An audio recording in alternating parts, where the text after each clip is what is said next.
we start with the crimes against property. Okay? Crimes against property can be found in Title 10. Okay? Title 10 of the Revised Penal Code. Okay? First one is robbery. Okay? This is madalas itong lumabas sa mga board exam. Okay? Robbery is Article 293 of the Revised Penal Code. Okay? Robbery, again, always remember that the elements of the crime is the so-called corpus delicti. Here, intention to gain or intent to gain. Okay? The intent to gain is the corpus delicti. So here, remember, just like theft, the property that you took, okay, the property that you took or with the intention to gain is not yours. Okay? Is not yours. The law punishes the taking of personal property belonging to another. So it's not yours. With the intent to gain by means of violence against or intimidation of any person or using force upon anything. Remember that robbery can be classified into many. Okay? Maraming kinds ng robbery. In Article 294, it can be robbery with violence against or intimidation of person. So, if that is committed against a person, like yung mga hold-upping, di ba? Madalas mga hold-up, that is robbery with violence against or intimidation of person. That's Article 294. Another one is execution of deeds by means of violence or intimidation. For example, pinilit kang pumirma sa isang deed of sale. Okay? May nakatutok sa yung baril o kaya kutsilyo. Okay? That is execution of deeds by means of violence or intimidation. That it can be found in Article 298 of the Revised Penal Code. Ano yun? Okay. Jose, sara ko lang saglit lang. Ay, sige, wag na. Sorry talaga kung medyo maingay pa. Another one is the robbery in an inhabited house or public building or edifice devoted to worship. This usually happens on robbery committed sa mga simbahan, okay? Doon sa mga bahay na walang nakatira, okay? Yon. Another one is the robbery in private buildings, okay? Article 302. Another one is possession of picklocks or similar tools. Nangyayari ito, this is Article 304 of the Revised Penal Code. Ito yung mga example, hindi mismong susi ng bahay. So, pinagawa mo ito or pwedeng using any other tools just like what we watch sa mga telenovela, yung ginagamit nila yung hairpins or whatever form other than the normal and the actual key of the house. Lastly is the false key and the brigandage. The brigandage can be found in Article 306. So, ano ang pinagkaiba? Anong pinagkaiba nung effects of employment of violence and use of force in robbery? Okay? This is the difference. Whenever violence against or intimidation of any person is used, okay? Whenever violence against or intimidation of any person is used, taking is always robbery. So, once na hinohold up ka na, the mode of taking the property is already the robbery. Kahit na, even if there's no force or intimidation, but only force upon things, the taking of is robbery only if when there is force used either to enter the building or to break doors. Paano to nangyayari, ma'am? If against tao yan, okay, kahit hindi ka mismo sinaktan or kahit hindi kinuha mismo yung property mo, kahit hindi nakuha yung property mo, there's already a robbery. However, example, sa isang bahay, okay, dun sa bahay na to, nilooban yung bahay, and pumasok siya sa window which is not the usual Okay? It is not the usual way to enter a building or a house. In this case, kailangan a force is to be used. Doon sa employment of violence against person, kahit walang force na use, as long as that there is a taking, there is already a robbery.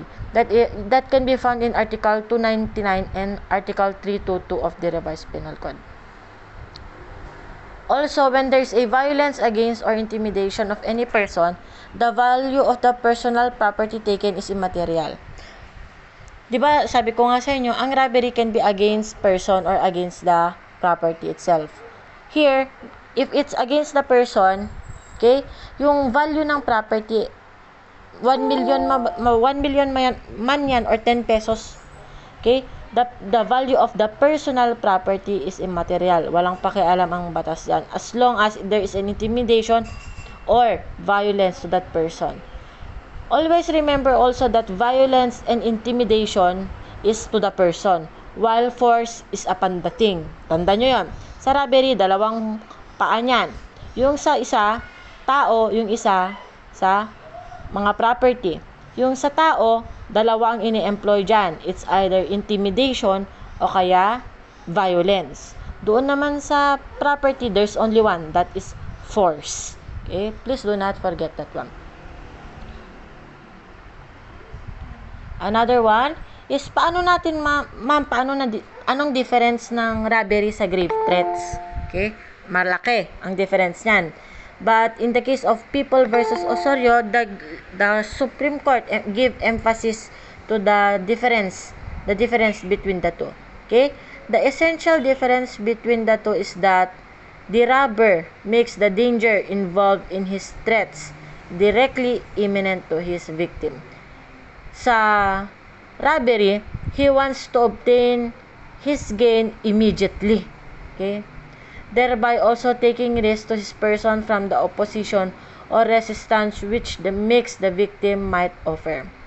So, sa robbery daw, okay, ang difference ng robbery sa grave threats, sa robbery, nagkakaroon ng risk yung part ng robber. Okay? So, there might be an opposition or resistance on the part of the victim. So, there is a risk on the part of the robber. While in a grave threats, okay, the danger to the victim is not instantly imminent. So, hindi biglaan dun sa grave threat. Okay? Even the gain of the culprit is immediate. Here, the accused uses a scheme to avoid any risk to his person. So, sabi dito, sa grave threat, hindi katulad ng robbery na biglaan. Sa grave threat, it gives the victim a period, okay? A period to remove the fear that he has.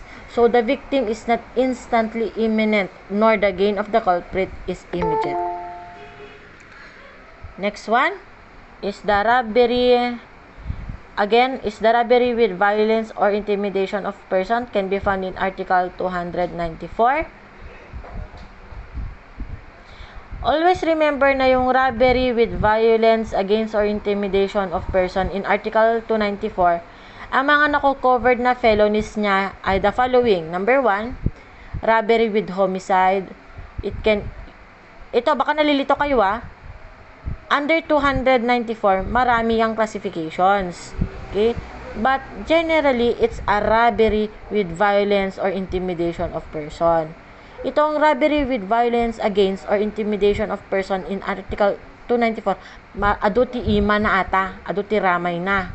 One is, pansinin nyo, yung mga with niya is against a person. Okay, robbery with homicide, o di ba, with homicide, ibig sabihin there is a violence against a person. Robbery with rape, it's another violence against or intimidation of person. Another one, robbery with physical injuries, robbery with unnecessary violence. Okay, and of course we have our simple robbery in Article 294.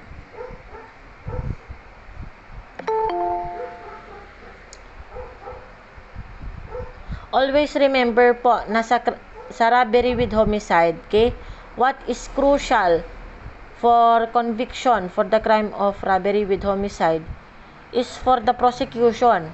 Okay, again sabi ko sa inyo, equipoise rule. Kung pareho ang weight ng ebidensya ng prosecution at saka ng defense, you apply the equipoise rule. The scale will be tilted in favor of the accused. And this one, in crime of robbery with homicide, the prosecution, okay, needs to establish that the offenders intend to take personal property before the killing, okay, regardless of the time when the homicide is actually carried out. That's the case of People versus Domasig.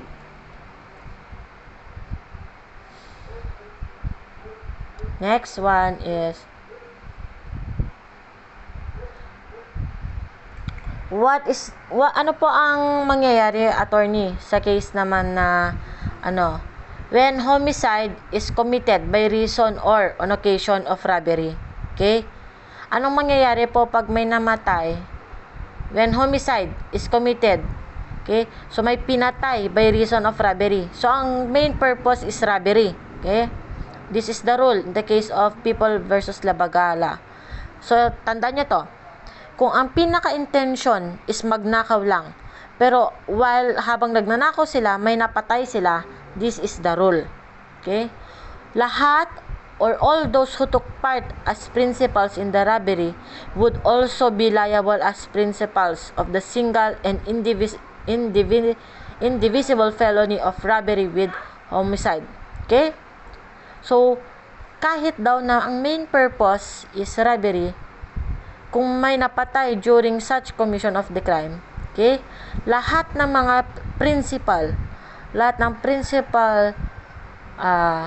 offender o principals dun sa crime ng robbery, they will now also be liable as liable for homicide because this crime is single and indivisible.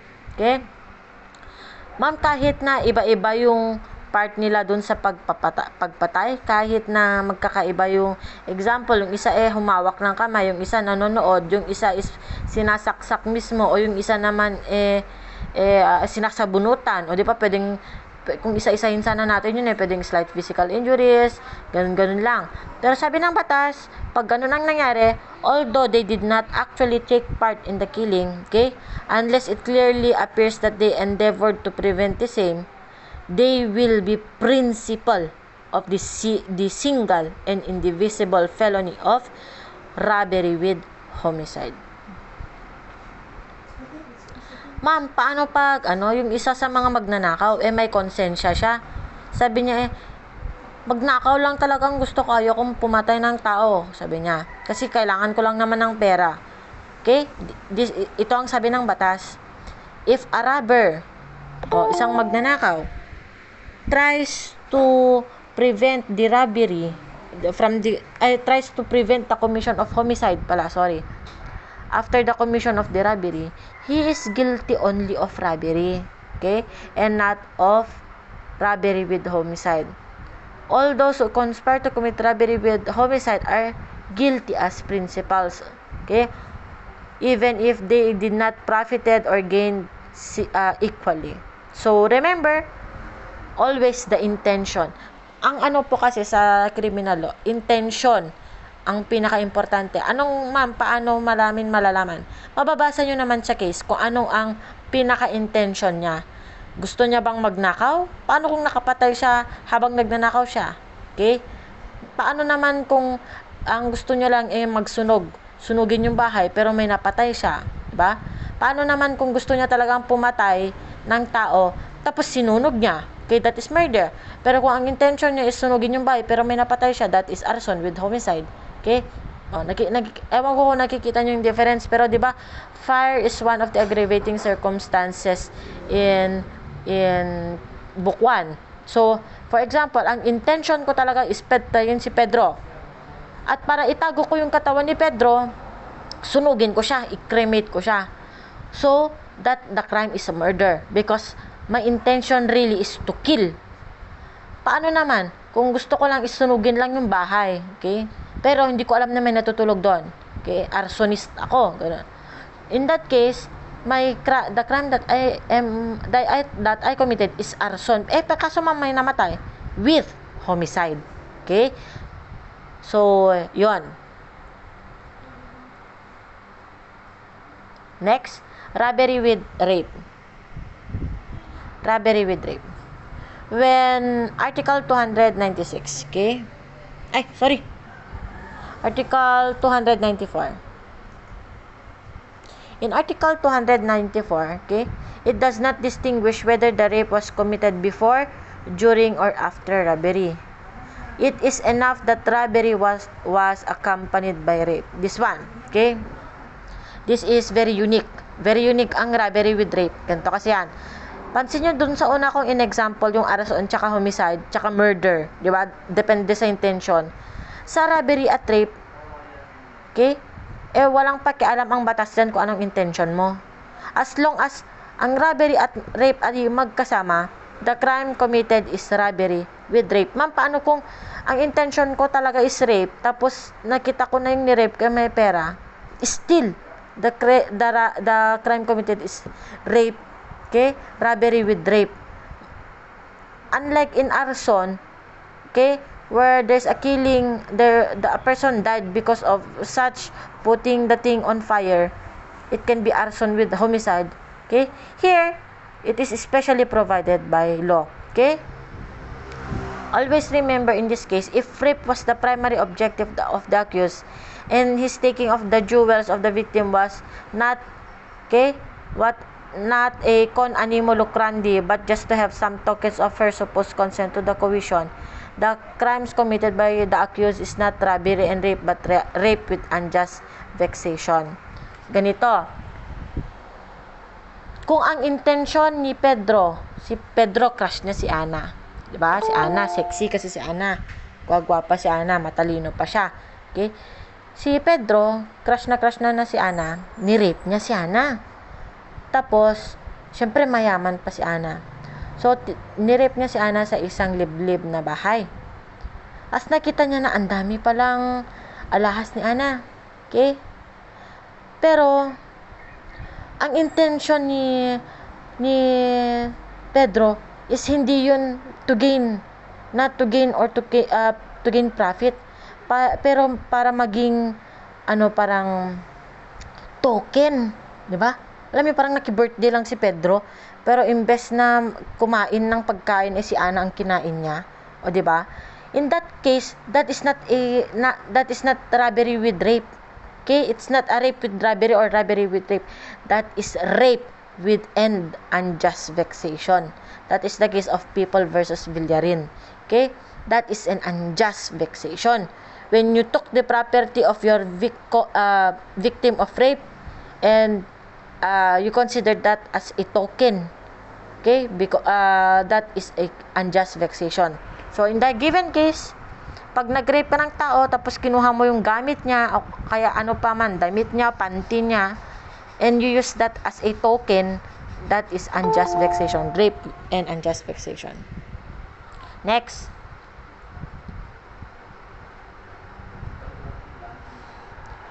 Another case, People versus Hamiana. Okay? Kung nagkaroon ng robbery, okay, where in the course of robbery, the offended woman was taken by one of the accused to a place away from the house where the robbery was committed, and he raped her without the knowledge of his companions, he alone is guilty of robbery with rape. So, yung mga kasama niya, guilty only of robbery in band. Ganito yan. Kung si Pedro, si Juan, at saka si Jose. Si Pedro, Juan, at si Jose. Crush nila si Ana. Pero, sabi nila, hindi ko intention na mang-rape. Sabi sabi nila. So, sabi nila, sige, pag nakawan na lang natin kasi total mayaman lang siya. So, ninakawan nila si Ana. Robbery against, with violence and intimidation against the person of Ana. Pero ngayon si Pedro, okay, may pagnanasa pala siya kay Ana. So sabi niya, ay nahimatay naman na si Ana, balik ko na siya dun sa pinagkuhanan natin. O sige, sabi nila. Hindi nila alam, si Pedro pala, ni-rape niya si Ana. At walang consent yung mga kasama niya. Walang consent si Juan tsaka si Jose. What crime was committed? Here, only Pedro will be charged for the crime of robbery with rape. Pero yung mga kasama niya who did not committed the crime of rape and did not give their consent or even knowledge, wala silang knowledge, his companions would only be guilty of simple robbery in band. Okay? Question. Meron po bang complex crime of robbery with attempted rape? Okay? Example, habang ninanakawan mo siya, sabi mo, ay, sexy pala tong hininanakawan ko. Rapin ko nga. Sabi niya, kinikis-kis mo na yung si Ana. Habang kinikis mo, pahubad ka na, naguhubad ka na, pero may damit ka pa din sa pambaba, mahubad ka na. Ito ang sabi ng batas, okay? Robbery is not a means for the commission of rape, nor rape is a means for the commission of robbery. Okay? Such a crime is not included in robbery with rape, penalized under Article 294. Kaya bilugan nyo, balikan nyo yung Article 294 nyo mamaya. Okay? Lagyan nyo ng solar system yan. Okay? Robbery with rape is a distinct crime with a fixed penalty. Ibig sabihin, especially provided siya ng batas. Okay? And it's not a complex crime within the meaning of Article 48. Kasi yung Article 48, dyan makikita nyo kung what is a complex crime. Okay? If robbery and attempted rape were committed on the same occasion, the crimes would be separate. So, kung merong attempted rape at saka robbery committed sa isang tao, si Ana, there would be two crimes, and those crimes are separately charged against Pedro. Okay? Next one. We have this so-called piliin ko na lang. Brigandage. Ano itong brigandage? Hindi to parang brigada eskwela, ha? Yung maglilinis sa school. Okay? Brigandage Article 306. The provisions punishes the formation of band of robbers or highway robbers. What are the elements of this brigandage? Okay? There must be at least 4 persons. In these 4 persons, they form a band of robber. And their purpose can be any of the following. It can be to commit robbery in the highway, to kidnap a person, for the purpose of extortion or to obtain ransom, or it can be to attain by means of force and violence any other purpose. Okay? That is brigandage. How about highway robbery under PD 532? Okay, what is this, ma'am? This example is the case of People versus Rian Zares. Okay? Conviction of highway robbery requires proof that several accused were organized for the purpose of committing it indiscriminately. Okay? A single act of robbery against particular person is not what contemplated under PD 532. As its objective is to deter and punish lawless elements who commits act of depredation upon person and property of innocent and defenseless inhabitants. Okay? Who travel from one place to another, thereby disturbing the peace and tranquility of the nation. And of course, it's stunting the economic and social progress of the people. So, brigandage and highway robbery under PD 532 are similar. Pero in brigandage kasi, it provides for different purposes. Okay? It can be robbery in the highway, or it can be by reason to kidnap, in order to extort or to obtain ransom, and to attain any means of force and violence. Sa highway robbery kasi nakalagay mismo na robbery. Okay? To commit robbery in the highway. Next step. This is very, very easy. Yung example ko, yung manok kanina na nagugutom siya, binalik niya. Is there still a theft? Yes, there is still a theft. Okay. Always remember that the corpus delicti in theft is the intent to gain. Okay? The intent to gain the property of another. Okay? This is punishable under Article 308. In Villacorta versus Insurance Commission, ito ang sabi ng batas, ay ng korte. When a person, either with the object of going to a certain place or learning how to drive, or enjoy a free ride, takes possession of a vehicle belonging to another without the consent of its owner, he is guilty of theft, because by taking possession of the personal property belonging to another, okay, his intent to gain is evident, since he derives therefrom from utility, satisfaction, and enjoyment and pleasure. No binulod mo aji motor ti classmate mo nga man di ka nagpakpakada, that is theft. Okay? Ma'am, kahit na hindi mo naman iuwi, yes, because there is a utility, satisfaction, enjoyment, or even pleasure. Okay?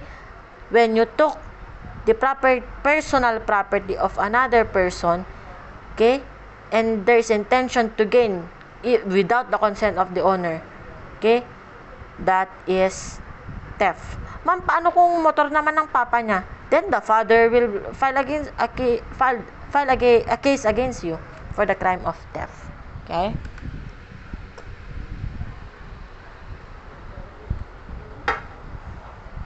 Next, paano naman yung qualified theft na sinasabi natin, ma'am? What is this qualified theft? Bakit yung isa theft, tapos yung isa qualified theft? Anong mas mabigat? Siyempre yung qualified theft. Okay? In qualified theft, there are 3 types. Dati talong anak ati qualified theft in 310. Okay? We have the so-called number 1. Number 1, theft committed by a domestic servant or with grave abuse of confidence. That's number 1. Number 2, theft where the property stolen is a motor vehicle, mail matter, or large kettle or consists of coconuts taken from the premises of plantation or fish pond taken from the fish pond or fishery. Number 3 is those theft committed on the occasion of fire, earthquake, typhoon, volcanic eruption, or any other calamities, vehicular accidents, or civil disturbance. Okay? This is provided in your Article 310. And please read Anti-Carnapping Act of 1972 in relation to qualified theft. Here, yung unang sitwasyon is usually nangyayari ito because of abuse of confidence. Okay? As easy as that one. Okay? Yung pangalawa is because you took the property of another, and that property can be either a motor vehicle, a mail matter. Alam nyo, pag nag-open kayo ng letter ng ibang tao, yon, pwede yon. O yung paglalagyanan ng mga sulat, that is qualified theft. And when you also kumuha kati, nangalakati coconut, coconut sa bali nga kapitbahay nyo, that's also theft.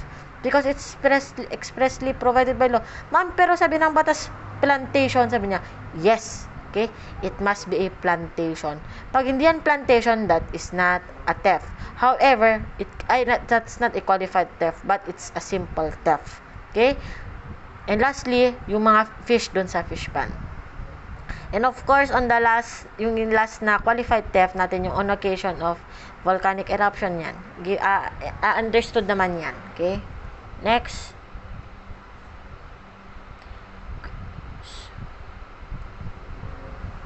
Question. Pedro, a bank employee, collected the loan payments from the bank's client. He did not remit the money collected from them. He was charged with estafa. Is Pedro criminally liable for the crime of estafa? The answer there is no. Okay? Because this is the case of Benabaye versus People. Okay? Ang sabi ng korte, hindi yun estafa. Okay? A sum of money received by an employee on behalf of an employer is considered to be only in the material possession of the employee. The material possession of an employee is a junk by reason of his employment to a recognition of the juridical possession of the employer. So in this case, okay, so long as the juridical possession of the thing appropriated did not pass the employee perpetrator, the offense committed remains to be theft or qualified theft. Next. Kailangan bang i-prove yung value ng property during trial sa qualified theft? The answer there is yes. Okay? Since the penalty in cases of theft is dependent dun sa value ng stolen property.